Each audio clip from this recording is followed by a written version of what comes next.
decides to make a chocolate piano? I would be like, can I do a box? But like a rustic box that may or may not stand up or fit together. Hello, everyone. Welcome back. We are talking about Chocolate Week on the Great British Baking Show. First off, has anyone noticed that they're not doing those silly intros anymore? How do we feel about that? I'm okay with it. I like it. Something else that occurred to me is now that I'm doing this, I'm following the bakers on social media, the ones I can find anyway, and it must be so hard for them because they have already done all of this and they know who won. So I'm just like, how do you keep this whole thing secret? I don't get it. All right, before we get into it, there is spoiler alerts coming up shortly. So if you haven't seen the episode or if you don't want me to ruin it for you, head over to Netflix, check it out, and then come back here. This year for Chocolate Week, it was not burning hot in the tent. So we actually got some really good bakes this week. We got a couple handshakes today. Jasmine didn't win Star Baker. She's won the last two. Ian had a little bit of drama today. Flashback to episode 1 where his cake was literally falling apart. It wasn't quite that bad, but not great. Toby seemed to have a rough week this week and I think almost went home. So a lot going on in this episode. Signature challenge was tempered chocolate cups with a chocolate mousse and some kind of baked element, and they only had 2.5 hours. Tempering, what is it? Why do it? I looked it up. I haven't done it yet. I know I'm going to try it,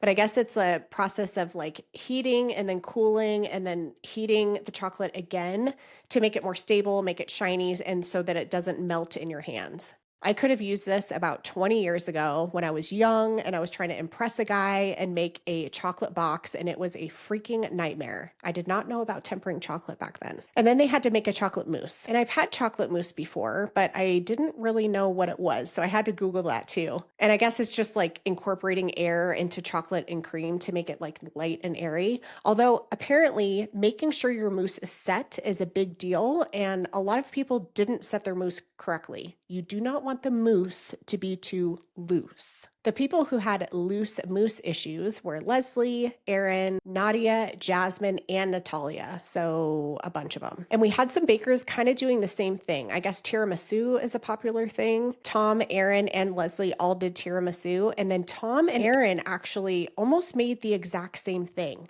They took cups literally.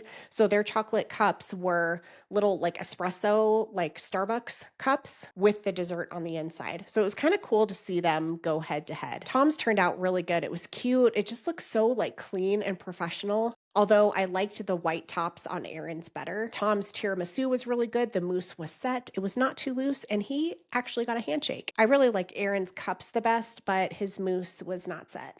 And by the way, can I just say, Erin looks super intense this episode. I don't know if he's looked this way the whole time and I just haven't noticed it, but dude, like the look in his eyes in some of these shots, I was like, he is not here to play. Leslie, I just keep waiting for her to do super good, and she did not in this signature. She did like 20 different things in this challenge, way too much.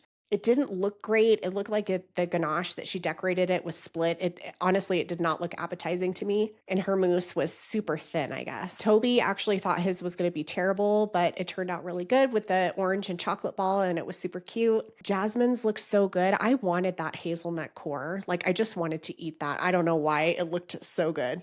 But the mousse was not perfect. Nadia's, I thought, sounded really good. Like, I really love strawberry. And she was using strawberry and pistachio, but they just looked really messy and the mousse wasn't great.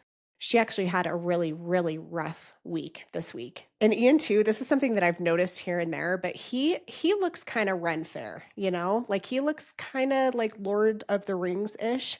And a lot of his bakes look like that too. He made these goblet cups that looked really medieval. They turned out really good. And even his Showstopper, which we'll talk about in a second, looked like Lord of the Rings. Working with chocolate, it just seems messy as hell. Like, I make a mess when I'm not using chocolate in the kitchen. I cannot imagine what my kitchen would look like. There would probably be chocolate like splattered on the floor, on the cabinets, everywhere. I'm honestly a slob in the kitchen. But unmolding chocolate, like from those molds, that just looks so super satisfying, but also low-key scary. It seems like they're just trying to change things up on this show. So in the tech, they did something they've never done before, and they had a technical pantry. All these ingredients were on this table covered up. There was no recipe this time.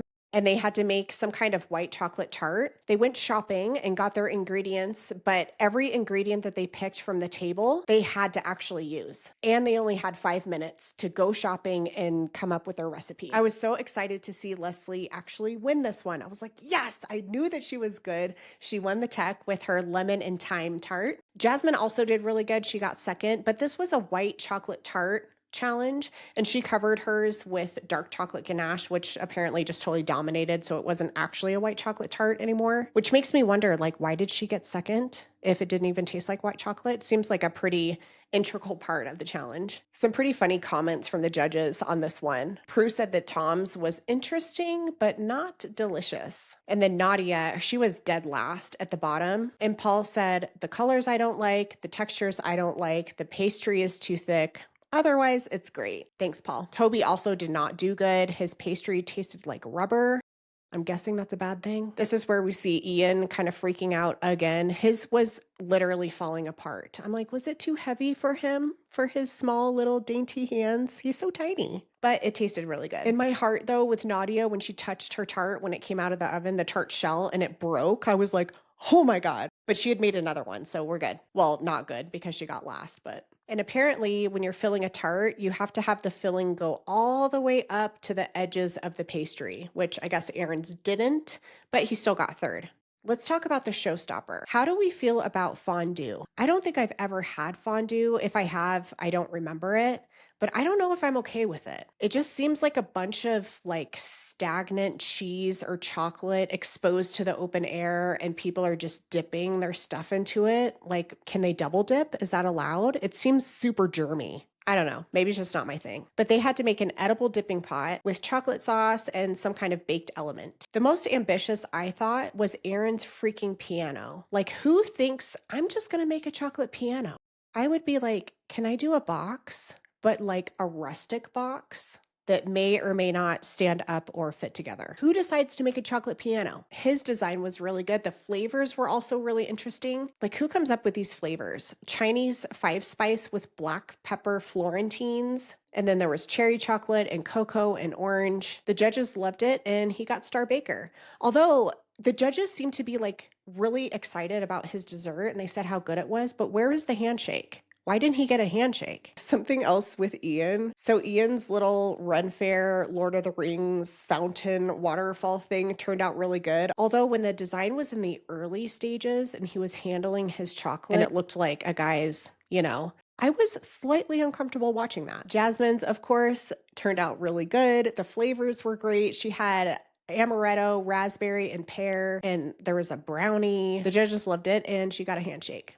But no Star Baker for her this week. Leslie's, I thought, looked cute. It was a little rustic, but it looked good. It was good, but the design didn't quite work. Natalia did really good. I feel like she's been like a roller coaster, like up and down. She had passion fruit and mango curd, which sounded so good, with chocolate cake and raspberry sauce. Judges loved it. Tom's looked pretty good. The flavors were okay, I guess. He had lemon madeleines, which I guess didn't have that hump that madeleines are supposed to have, but the design was super good. Although it was supposed to be a water scene, and water is blue, right? But his water was white, like the white chocolate sauce. I don't know, kind of weird. At the bottom were Toby and Nadia. I haven't seen Toby this stressed before. He made this little camper type setup that really just wasn't great. The flavors weren't good. The design didn't look good. I think that he thought he was going home, and I think he was pretty shocked when they called Nadia's name. But her Ladies' Day display also was not successful. She decided to make high heels out of chocolate. Again, like the piano, who decides to make high heels out of chocolate?